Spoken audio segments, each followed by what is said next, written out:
کوشش کی جائے کہ استخارے پر نہ جایا جائے زیادہ صورتحال میں؟ دیکھیں میں تو ہمیشہ اپنے سائلین کو یہ مشورہ دیتا ہوں کہ نہ جائیں. اچھا, استخارے کی طرف آپ اس لیے نہ جائیں کہ یہ ضعیف الاعتقاد ہے, اس وجہ سے اللہ سے بدظن ہو جاتے ہیں فوراً سے پیشتر. ایک صاحب نے استخارہ کیا بچی کے رشتے کا, کہا اشارہ ہے بہت اچھا ہے, تیسرے دن طلاق ہو گئی. اب وہ زندگی بھر سوچتے رہیں گے. اب وہ بدظن ہوتے ہیں ان لوگوں سے جنہوں نے استخارے کا مشورہ دیا تھا یا معاذ اللہ اللہ تعالیٰ سے. تو اس لیے ہم یہ مشورہ دیتے ہیں. استخارے کے طریقہ کار کچھ مختلف ہے فقہ جعفریہ کے اعتبار سے؟ الرحمن الرحیم. جی فقہ جعفریہ کے اعتبار سے ویسے تو آپ نے صحیح فرمایا کہ استشارہ ہونا چاہیے اور مشاورت ہونی چاہیے, اس کے بعد اگر کسی نتیجے پر پہنچ جائیں تو اسی پر عمل ہونا چاہیے. لیکن اگر بالکل ڈاؤٹ کی کیفیت ہو اور سمجھ نہ آ رہا ہو کہ انسان ایسے معاملے میں کیا کرے تو استخارہ کرنا چاہیے. ویسے روایتوں کے اندر جب لفظ استخارہ آتا ہے تو اس کے دو مطلب ہوتے ہیں. اچھا, استخارہ چونکہ نکلا ہے لفظ باب استفعال سے ہے جو طلب کے معنوں میں آتا ہے, یعنی طلب خیر کرنا, تو پروردگار سے دعائے خیر طلب کرنا, یہ بھی استخارے کا مطلب ہے کہ کوئی بھی کام کرنے سے پہلے جو میں کام کرنے کے لیے جا رہا ہوں اس میں تجھ سے خیر طلب کر رہا ہوں. ٹھیک ہے. اور دوسری بات استخارہ کا وہ اصطلاحی مطلب بھی ہے کہ تسبیح کے ذریعے یا قرآن کریم کے ذریعے استخارہ نکالا جائے. چھٹے سرکار امام جعفر صادق علیہ السلام کی خدمت میں ایک شخص آیا اور کہا کہ میں تجارتی سفر پر جانا چاہتا ہوں, اب میرے لیے استخارہ کر دیجیے. ٹھیک ہے.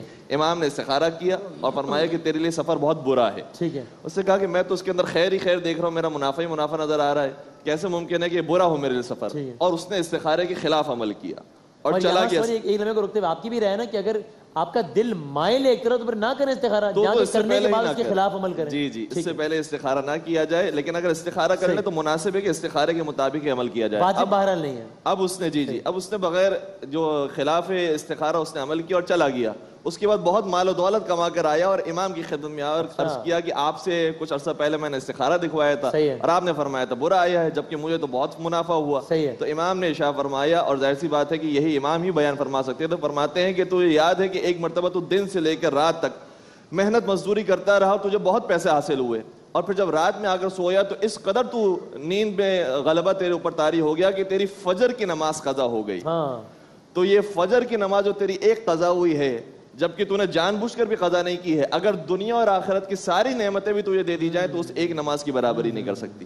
لہٰذا تیرے لیے استخارہ برا تھا. اور طریقہ کار کچھ ہے مختلف ہے یا وہی ہے خواب والا؟ پھر میں کئی سارے استخارے کے طریقہ کار ہیں جو سب معروف ترین ہے وہ ایک بتا دیجیے فقہ جعفریہ کے نزدیک. قرآن کریم سے بھی استخارہ کیا جاتا ہے اور تسبیح کے ذریعے بھی استخارہ کیا جاتا ہے. قرآن کریم سے جب استخارہ کیا جائے تو اس کا طریقہ عام طور پر یہ ہوتا ہے کہ جس صفحے کو کھولا جائے اس کی پہلی آیت میں جو اشارہ دیا گیا ہے اسی پیغام کو لے کر عمل کیا جائے. ٹھیک ہے. اور اس میں بھی پھر اشارے میں بھی جس طرح مفتی صاحب نے کہا ایک مارجن آف ایرر رہتا ہے کہ ہے تو قرآن کی آیت لیکن ہم کس طرح انٹرپریٹ کرتے ہیں. ایکچولی ہم تو علم غیب کے جاننے والے نہیں ہیں, لیکن قرآن کریم میں اگر پروردگار نے کوئی ایک اشارہ دیا ہے یا تسبیح کے ذریعے کوئی اشارہ آیا ہے تو ممکن ہے کہ اس کے اندر واقعاً خیر ہی ہو کہ جس کی طرف اشارہ کیا گیا ہے. جزاک اللہ. علامہ علاقہ قدری صاحب, دل میں قرآن پڑھنا نماز میں کہہ رہا ہوں, یعنی نماز میں جو قرآن کی جو صورتیں وغیرہ ہیں وہ دل میں پڑھ لی تو نماز فقہی اعتبار سے پھر باطل ہو جاتی ہے؟ دیکھیے جی, دل میں قرآن پڑھنے سے نماز نہیں ہوتی ہے, اس پر تلاوت کا اطلاق نہیں ہوتا ہے. کچھ بھی جہاں پڑھنے کا حکم ہے کہ آپ نے پڑھنا ہے, وہ تسبیحات ہوں, وہ قرآن ہو, وہ کچھ ہو, اس کے اندر الفاظ کا بننا ضروری ہے اور کم از کم اتنا پڑھا جائے کہ آپ کے اپنے کان کے اندر آواز آئے. اچھا. اس کے ضمن میں چونکہ آپ نے نماز کے لیے کہا ہے کہ میں جلدی سے ایک جملہ کہہ دوں گا. جی ضرور ضرور, کیونکہ ہمارا آدھا پروگرام تو استخارے پہ چلا گیا ہے, تو جلدی سے گزارش یہ کروں گا کہ جب آپ خاص طور پہ تکبیر تحریمہ کے لیے اللہ اکبر کہتے ہیں تو اس وقت بھی لوگ دل میں کہہ دیا تو نماز کا آغاز ہی نہیں ہوا. چاہے تلاوت ہو, چاہے تسبیح ہو, کچھ بھی پڑھنا ہو, اس کے لیے الفاظ کا ہونا اور کان میں آواز آنا ضروری ہے. صحیح. اور ایک اور بات یہ بتا دیجیے کہ ریسٹورنٹس میں آپ ویٹرز کو ٹپ دیتے ہیں, اس طریقے سے آپ اکثر لوگوں کو فیور کرنے کے لیے کچھ نہ کچھ دے دیتے ہیں, یعنی میں سفارش یا غلط کام کے حوالے سے نہیں کہہ رہا, اس طرح کی کوئی کسی کام کے عوض اضافی پیسے دینا, کیا آپ دل میں یہ سوال ہے صدقے کی نیت کر لیں اس میں تو کیا ثواب بھی مل جائے گا ساتھ میں اضافی؟ دیکھیں صدقات واجبہ, آپ کسی صدقات واجبہ جو ہے آپ کسی بھی کام کی اجرت اور بدل میں نہیں دے سکتے ہیں, لیکن ویسے آپ کسی کی ہیلپ بھی کرتے ہیں تو یہ صدقہ ہی ہے. اور دوسری یہ ہے کہ سروسز یہ جو ٹپ وغیرہ دی جاتی ہے یہ آپ یہ سمجھیں کہ ایک سروسز چارجز بھی ہیں کہ وہ آپ کو اچھے طریقے سے ٹریٹ کرتا ہے, تو آپ بطور انعام بھی دے سکتے ہیں, بطور سروس چارجز بھی دے سکتے ہیں.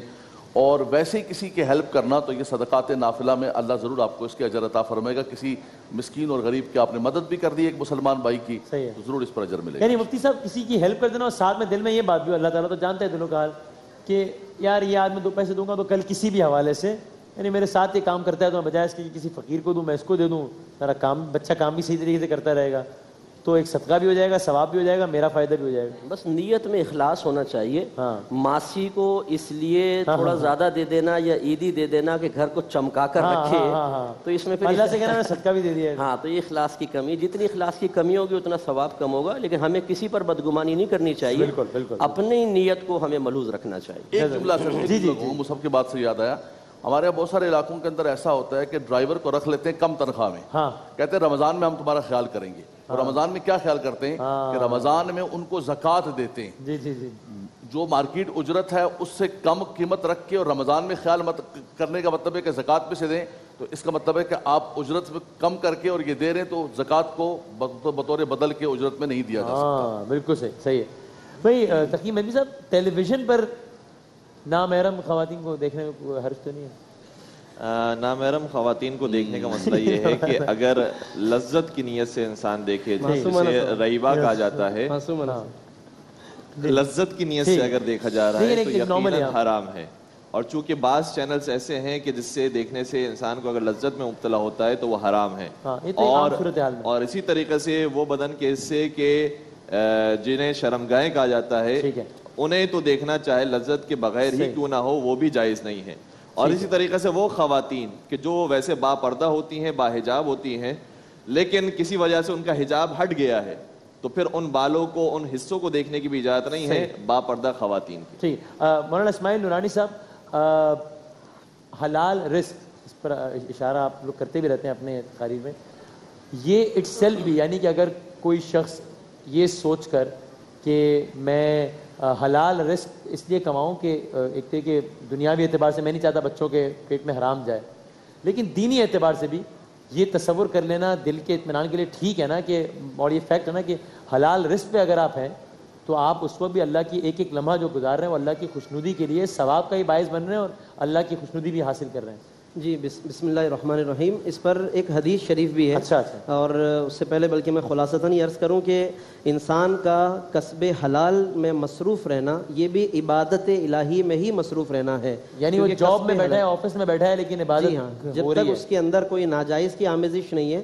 اور ریاکاری اور فخر و مباحات کی آمیزش نہیں ہے, تو یہ بھی اس کا تمام تر جتنا محنت اور جد و جہد کا یہ سفر ہے یہ سب کا سب جائز اور عبادت ہے. ایک حدیث شریف ہے, حضور علیہ السلام نے فرمایا کہ من طلب الدنیا حلالا, جس شخص نے حلال کمایا, حلال روزی کمائی, استعفافا عن المسألۃ, اس لیے تاکہ میں بھیک مانگنے سے بچ جاؤں, وتعطفا علی جارہ, اور اپنے پڑوسیوں کے ساتھ اس نے سلوک کر سکوں, اور اپنے اہل خانہ کی میں دیکھ بھال کر سکوں, یعنی ان کی ضروریات بھی پوری کروں, پڑوسیوں کا بھی خیال رکھ سکوں, بھیک مانگنے سے بچ جاؤں.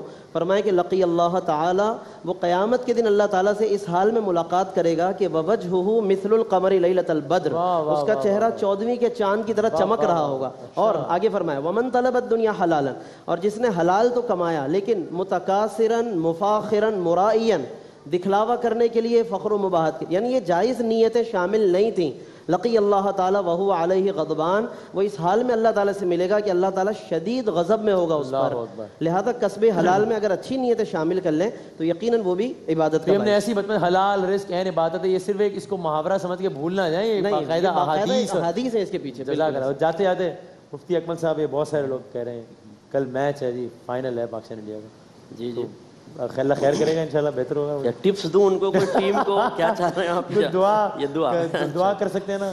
ہاں نہیں, بالکل دعا کر سکتے ہیں, کیونکہ میں دیکھیں بعض لوگ اس کو نیگیٹو سینس میں لے جاتے ہیں. میں کہتا ہوں اگر آپ کے پاس, آپ کے یہاں میچ ہوتا ہے, کتنا بزنس آتا ہے, بڑا کتنے غریبوں کو فائدہ ہوتا ہے. اچھا اگر آپ کا ملک صحیح چلے گا تو آپ دین کا کام بھی اچھے انداز سے کر سکتے ہیں. میں کہتا ہوں تو میں اس کی فیور میں نہیں ہوں کہ یہ روزے چھوڑ کر نمازیں قضا کر کے اس طرح کھیل کریں, یا کھیل کی ترغیب میرا مقصود نہیں ہے, بلکہ میں یہ کہتا ہوں کہ صرف نیگیٹو چیزیں دیکھنے کے بجائے تھوڑی سی اپنی نگاہوں میں مثبت انداز بھی اور مثبت پہلو بھی دیکھنے کی عادت ڈالیں. تو ہم دعا کرتے ہیں کہ اللہ تعالیٰ ہمارے ملک پاکستان کو عافیت کے ساتھ عزت عطا فرمائے, انشاءاللہ ہمارے ٹیم کو فتح عطا فرمائے. اور آج کل ویسے ہی مطلب حالات جیسے چل رہے ہیں کہ ہر طریقے سے ہمیں مختلف طریقوں میں دبایا جا رہا ہے، اللہ تعالیٰ ہمیں کم از کم اس جہت سے بلند دیتا ہے۔ ہاں بس یہ ہے کہ ہم نصیحت جو ہے لوگوں کو کرتے ہیں، لوگوں کو یہ کہ گھنٹوں اس کو مطلب دیکھتے رہنا کہ جس کی وجہ سے عبادات آپ کی متاثر ہونے لگے۔ ضروری کام، امی نے کام بتایا بیٹا یہ لے کر آؤ، وہ اوور ختم ہی نہیں ہو رہا اس کا۔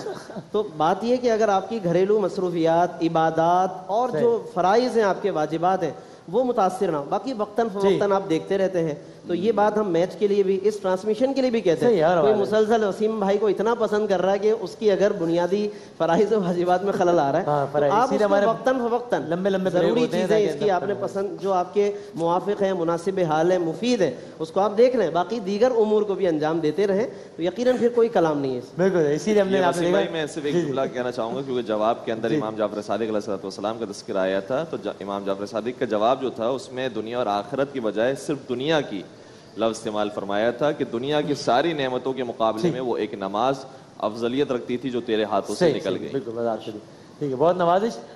ہماری ٹرانسمیشن آپ ہمارے ساتھ میں دیکھتے رہیے، اور جو 8-10 منٹ کے لمبے بریک ہوتے ہیں تو آپ اس میں بھی آپ جو چاہیں، نماز پڑھنا بڑا ضروری ہے، وہ تو واجب ہے بلکہ، اور اس کے علاوہ بھی آپ جب جو ہے وہ جائیں اپنے کارہائے زندگی انجام دیتے رہیں۔